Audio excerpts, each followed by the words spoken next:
Hey job seekers, welcome back. Today I'm going to talk to you very quickly about the length of your resume, font size and margins.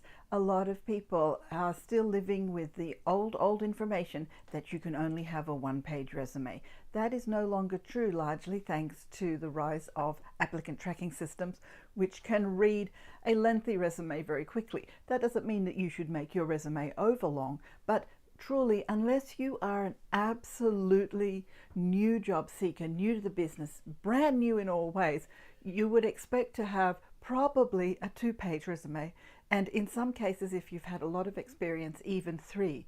Now, in most cases for production work, I don't really recommend going over 2 pages because they are very busy people, and if they're scrolling through emails or even printing resumes, as they sometimes do, then they can print front and back and it won't be a problem. However, there's one thing that you must not do, and that is you must not make your font size too small just for the sake of making your resume look less long.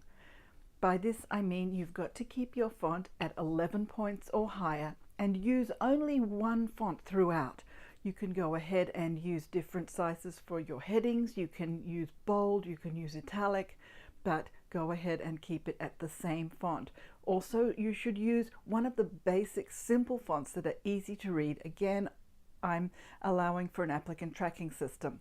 It should be Arial or Georgia or Times New Roman if it's a formal kind of situation. But don't go using some wacky crazy font just because it's pretty, and please don't mix fonts. It sends the ATS into a tizzy. Now, one of the reasons why it's as important, even for people who are going into production, is that you don't want to have to spend too much time doing your resume customization.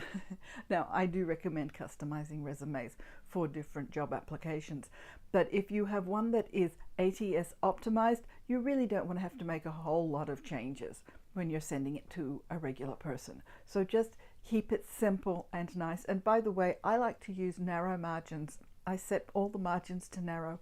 It allows me to fit enough information across the page neatly and tidily and easily readably.